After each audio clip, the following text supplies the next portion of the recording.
ส่วนหลายคนลาวเขาจะยังคิดว่าผลิตภัณฑ์ลาวก็คือสิบุดีบันไดเนาะและมีอีกจำนวนหนึ่งที่คิดว่าโอ้ของลาวหันจำนวนน้อยหนึ่งเนาะที่ว่าโอ้ยบุดีดอกเพราะว่าของลาวสินะเขาก็เลยอันนี้ก็เป็นอุปสรรคหนึ่งในการที่เขาเห็นธุรกิจตัวนี้เพราะว่าธุรกิจของลาวและเขาพยายามสร้างสิ่งที่ดีที่สุดคือผลิตภัณฑ์และต้องได้สร้างอันให้ความสื่อถือหันไปน้ำเพื่อว่าทับถมความคิดที่เจ้าเข้าใจบางคนว่ามันต้องบดีใช่ไหมอันนี้ก็เป็นอุปสรรคอันหนึ่งเจ้าต้องสู่สนเพื่อการยอมรับจากสังคมสร้างผลิตภัณฑ์ให้ดีและมีคุณภาพลบล้างแนวความคิดของเก่าของเดิมเพื่อเสริมสร้างสินค้าลาวอุปถัมภ์รายการโดยโรงงานเล็กวิคิเคอุตสาหกรรมจำกัดสินค้าซาวลาวมาตรฐานสากลบริษัทเอทีเมืองไทยประกันภัยมั่นคงปลอดภัยยิ้มได้ตลอดเวลา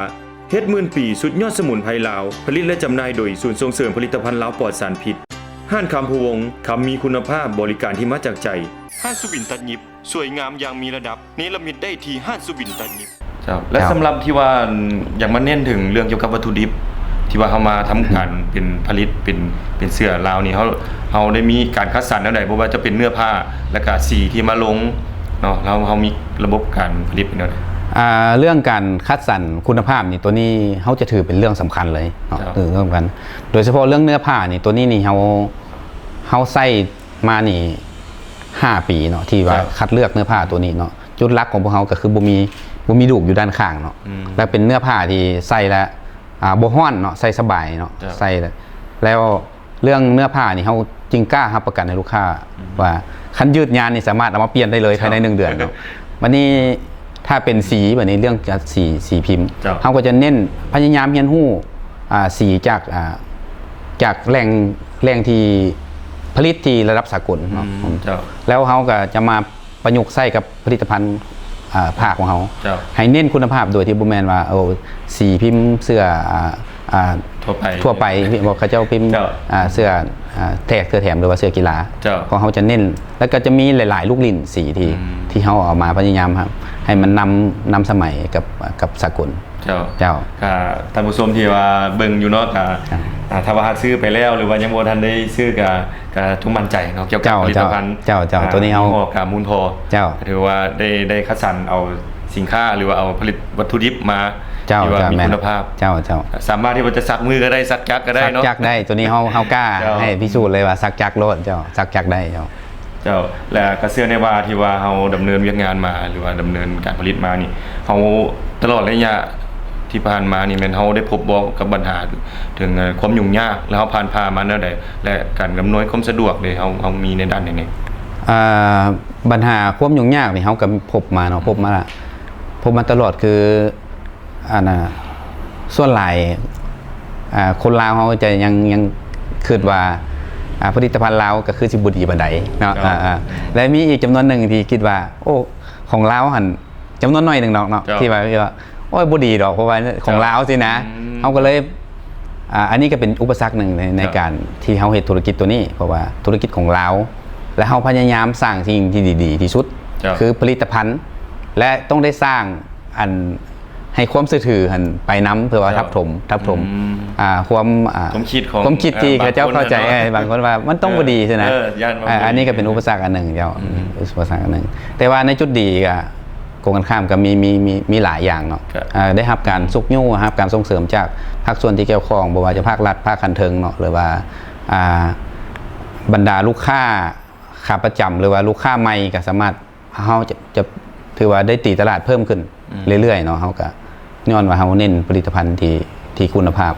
ก็ถือว่าได้รับการตอบรับเป็นอย่างดีแต่ว่าการมีคำตำหนิติชมนี่ก็เป็นสิ่งที่ดีเจ้าเป็นสิ่งที่ดีแม่นพัฒนาเกี่ยวกับผลิตภัณฑ์ของเขาเจ้าแม่นแต่ก็จังยืนยงคงตัวอยู่กับสังคมมาถึง5 ปีแล้วก็ได้รับการตอบรับแล้วก็ได้รับการติชมได้รับการ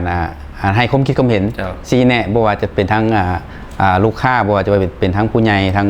ภาคส่วนที่เกี่ยวข้องเพิ่นก็ได้ให้คำชี้แนะยังทางให้ซอยแม่นแล้วและก็ถือว่าแผนการที่ว่าพวกเขาดำเนินเวียกงานในปัจจุบันนี่แม่นเฮามีแผนการดำเนินเวียกงานในการ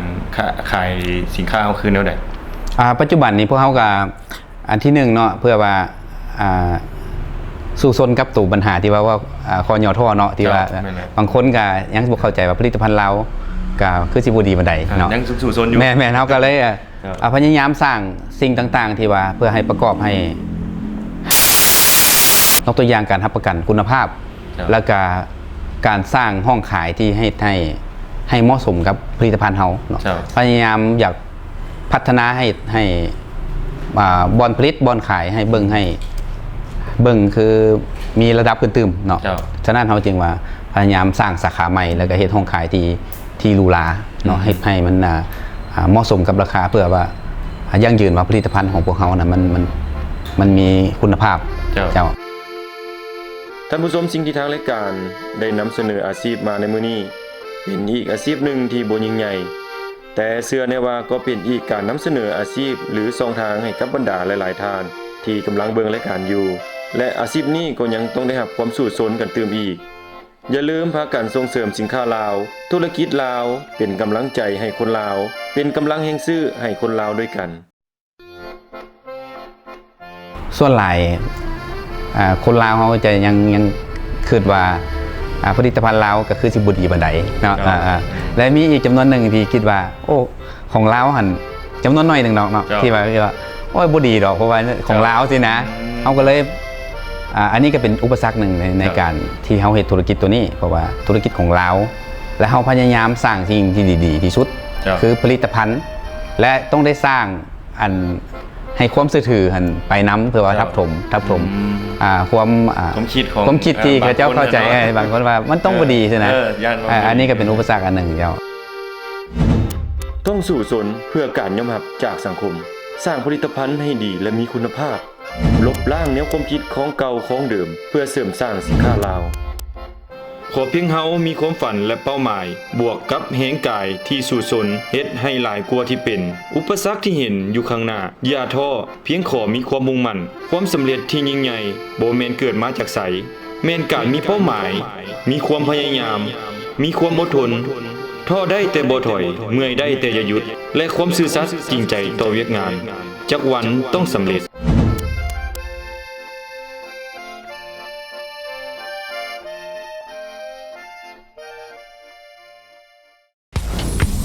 โรงงาน VKK อุตสาหกรรมจำกัดเป็นโรงงานผลิตเหล็กรูปพรรณและงานเหล็กทุกชนิดที่ได้มาตรฐานสากลเช่นสังกะสีเคลือบสีกาสร้าง3โตแผ่นมุ้งหลังคาเหล็กอะลูซิ่งความยาวบ่จำกัดและแผ่นมุ้งห้อง4แพ็คเหล็กรูปพรรณโตเซโตโอและสี่เหลี่ยมทุกขนาดทุกชนิดนอกนั้นยังได้ผลิตโครงสร้างอาคารเหล็กประกอบนอกดาวทั้งน้อยและใหญ่ตามแบบของโครงการสำนักงานตั้งอยู่บ้านสายลมเมืองจันทบุรีนครหลวงเวียงจันทร์โทร0212652262และ0212619991สินค้าลาวมาตรฐานสากลต้อง VKK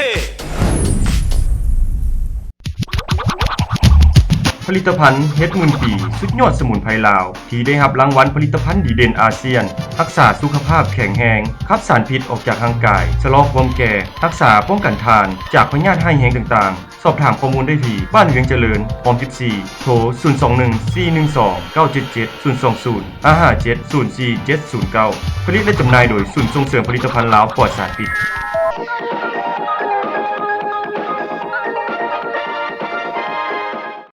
และสิ่งที่ทางรายการของพวกเขาได้นำเสนอไปในอาทิตย์นี้ก็เป็นอาชีพที่ว่าอาจจะบ่ยิ่งใหญ่อาจจะเป็นรายรับที่บ่สูงแต่ว่า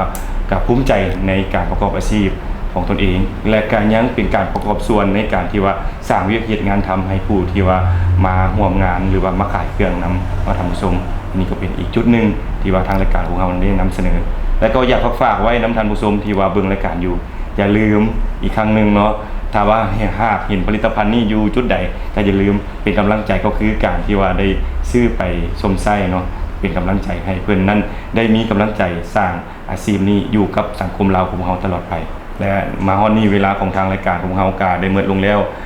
ข้าพเจ้าพร้อมกับสุวรรณีก็ต้องขออนุญาตลาท่านผู้ชมไปก่อนสบาย